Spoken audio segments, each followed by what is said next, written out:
사도신경으로 우리의 신앙을 고백하겠습니다. 전능하사 천지를 만드신 하나님 아버지를 내가 믿사오며 그 외아들 우리 주 예수 그리스도를 믿사오니 이는 성령으로 잉태하사 동정녀 마리아에게 나시고 본디오 빌라도에게 고난을 받으사 십자가에 못 박혀 죽으시고 장사한 지 사흘 만에 죽은 자 가운데서 다시 살아나시며 하늘에 오르사 전능하신 하나님 우편에 앉아 계시다가 저리로서 산 자와 죽은 자를 심판하러 오시리라.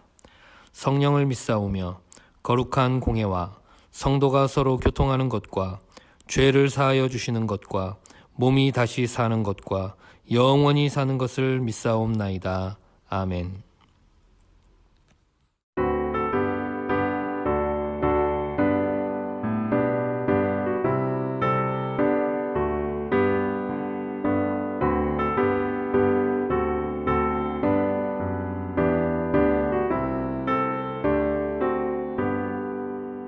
주 없이 살 수 없네 죄인의 구주여 그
저와 여러분에게 주시는 하나님의 말씀은 창세기 34장 1절에서 12절의 말씀입니다.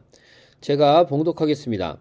레아가 야곱에게 낳은 딸 디나가 그 땅의 딸들을 보러 나갔더니 히위 족속 중 하몰의 아들 그 땅의 추장 세겜이 그를 보고 끌어들여 강간하여 욕되게 하고 그 마음이 깊이 야곱의 딸 디나에게 연연하며 그 소녀를 사랑하여 그의 마음을 말로 위로하고 그의 아버지 하몰에게 청하여 이르되 이 소녀를 내 아내로 얻게 하여 주소서 하였더라.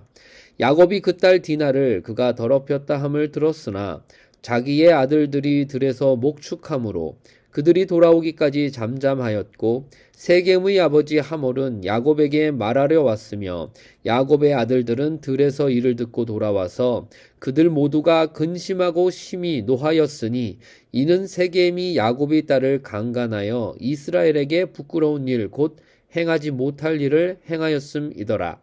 하몰이 그들에게 이르되 내 아들 세겜이 마음으로 너희 딸을 연연하여 하니 원하건대 그를 세겜에게 주어 아내로 삼게 하라.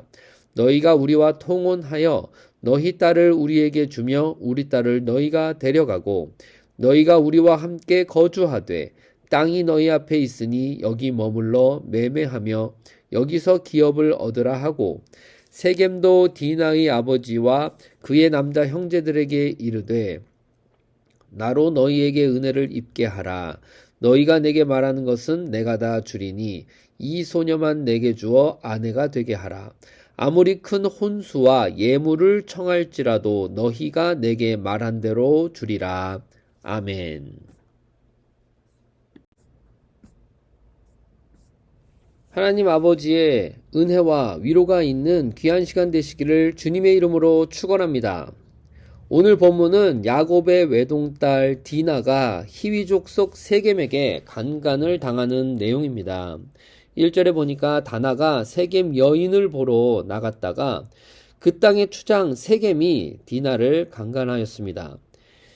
세겜이 그 후에 디나를 그 마음속 깊이 사랑하게 돼서 세겜이 그 아버지 하몰에게 디나와의 결혼을 요청하지요. 야곱은 이런 디나의 추행 사건을 들었지만 일단 아들들의 귀가를 기다립니다. 세겜과 아비 그 하몰에게 야곱에게 정식으로 청혼하게 됩니다. 하몰이 야곱을 방문해서 귀가한 야곱의 아들들이 디나의 일로 심히 분노했지만 하몰이 디나와 세겜의 결혼을 요청하게 되죠. 하몰이 야곱에게 세겜 정착을 제안합니다. 세겜 자신도 야곱 가족에게 혼수와 그 어떤 것을 요청하더라도 내가 들은 대로 그대로 주겠다 이렇게 약속을 하죠. 야곱은 이제 97세 정도 되었나 싶습니다. 아주 오랜 시간을 살았죠. 하나님도 많이 경험했습니다. 베델에서 하나님을 만나기도 했고 라반 집에서 양을 치면서도 기적을 체험했죠. 또한 야복강에서 씨름하면서 하나님의 축복도 받은 그런 사람이 야곱입니다. 또한 평생 원수로 지낸 형 에서와의 깨어졌던 관계도 회복했습니다. 이처럼 야곱은 평생에 하나님의 인도하심 받으면서 산전수전 다 겪었고 여기까지 와 있습니다. 드디어 약속의 땅 가나안 땅에 들어와서 이제 그 중에 세겜 땅에 살게 된 것이지요. 이 땅에서 한 10년을 정착해서 오늘날까지 살아오다가 오늘 본문에 사고가 난 것입니다. 믿음의 길을 걷다 보면 정착하여 평안할 때가 있습니다. 그러나 그 중에 어떤 사건이나 사고를 경험하게 되면서 인생의 항로가 급하게 변경되기도 하지요. 불안과 긴장이 찾아오면 이제는 내가 어떻게 해야 하나 고민이 시작되고 여기서 무엇을 해야 하나 곰곰이 생각도 하게 됩니다. 평안할 때는 생각하지 않았지만 또 긴장되고 불안이 찾아오니 자신의 삶을 돌아보고 하나님의 뜻도 물어가며 그것을 찾으려고 애를 써보기도 하는 것이죠. 야곱도 그랬습니다. 사도 바울은 믿음으로 세상을 산다는 것을 스포츠 경기에서 이기려고 애쓰는 것에 비유했습니다. 믿음의 삶을 끝까지 경주하기 위해서는 스포츠 선수처럼 그렇게 애를 써야 한다는 것입니다. 몸을 가볍게 하고 기초 체력을 잘 기르고 거기에 특수 기술까지 잘 연마하여서 그것을 체득해서 그 경기에서 이길 수 있도록 노력해야 한다는 것입니다. 몸을 가볍게 한다는 것은 성도가 이 땅에 살아가면서 세상에 얽매이기 쉬운 것들을 좀 털어내는 것이겠죠. 또 기초 체력을 잘 기른 것, 그것은 우리가 말씀과 기도, 예배 이런 같은 아주 생활을 꾸준히 하는 것이죠. 특수기술 같은 것도 연마해야 할 텐데 그것은 우리가 기도하고 말씀 보고 예배하는 과정 가운데서도 하나님을 깊이 만나는 어떤 영성을 갖는 것이나 자신을 그 하나님의 마음에 맞도록 잘 제어하고 또 절제하는 그런 기술들과 같은 것일 것입니다. 믿음의 길은 이 땅에서 끝이 없습니다. 이 정도면 정말 할 만큼 했다. 이런 것이 없지요. 하나님께서 무한하신 분인 만큼 우리가 알아야 할 것과 체험해야 할 것과 믿어야 할 것들이 산적해 있습니다. 한 사람이 평생 하나님을 깊이 만나고 살아왔다고 할지라도 하나님을 전부 다 알았다 이렇게 말할 수 있는 사람이 어디 있겠습니까? 이 땅을 살아가면서도 이 세상이 이렇게 넓고 크고 정말 신비롭고 말로 닿을 수 없는 어떠함으로 가득 차 있는데 이 세상을 만드신 분은 얼마나 더 크고 위대한 분이시겠습니까? 믿음의 여정은 이 땅에서 다 이루었다 이렇게 말할 수 있는 사람은 그렇게 많지 않을 것입니다. 하나님께서 그만하면 됐다라고 하실 때까지 각자의 자리에서 긴장하면서 앞으로 더 나아가기 위해 애써야 하는 것입니다. 믿음의 길을 계속 가려면 그러면 어떻게 해야 하겠습니까? 믿음의 길을 계속 가려면 처음 하나님께서 도움을 주셨던 때를 마음에 생각해야 합니다. 왜냐하면 그 시간 속에서 함께 하신 하나님은 지금도 함께 하시기 때문입니다. 야곱은 외동딸 디나의 강간 사건을 겪으면서 그동안 누렸던 이 10년간의 세겜 생활에 평안이 깨어져 버렸습니다. 세겜 땅에 잘 정착해서 적응하고 앞으로 이렇게 해보고 저렇게도 해야겠다 이렇게 세웠던 계획들도 다 엉망이 되었습니다. 야곱에게는 이 사건만 있었던 것은 아닙니다. 여동생이 이런 불미스러운 일을 당하게 되자 오빠들이 전부 화가 나가지고 세겜 땅 사람들을 닥치는 대로 살해하고 말았죠. 세겜 땅의 물건들도 전부 약탈해버렸습니다. 야곱은 순식간에 이런 강간의 그 어떤 피해자이면서도 동시에 많은 사람들을 대량으로 살해한 집단의 아버지가 되어버렸죠. 한순간에 모든 것이 엉망진창이 되어버렸습니다. 이처럼 사고라는 것은 이런 것이죠. 예상치도 못한 것이고 막을 수도 없었던 것이죠. 산전수전 다 겪은 야곱은 심히 당황했지만 혼란에 빠지지는 않았습니다. 그동안 많이 했었던 것들이고 어떻게 대처해야 하는지 금방 생각이 났기 때문이죠. 야곱은 하나님께 제단을 쌓으러 갑니다. 예전에 처음 자신에게 나타나셨던 그 하나님을 생각했습니다. 그리고 곧 그때 그 베델로 올라가서 예배를 합니다. 야곱 본인도 하나님께 예배할 때는 어떻게 해야 했는지 알았습니다. 이방 땅에 살면서 귀에 걸었던 금 귀걸이들을 다 빼고 마음에 그동안 청소하지 못했던 이방 신상들 다 처분하고 새 옷으로 깨끗하게 갈아입고 자신을 정결하게 한 다음에 그리고 자신을 도우셨던 하나님께서 지금도 이 모든 아픔과 사건들 속에서 동일하게 도우신다는 것을 믿고 베델로 올라가는 것이지요. 우리의 이 땅에서의 소원은 아무 일도 없이 그저 평안한 것인지도 모르겠습니다. 그럼에도 불구하고 불청객처럼 우리의 삶 가운데는 사건과 사고가 찾아오기 마련입니다.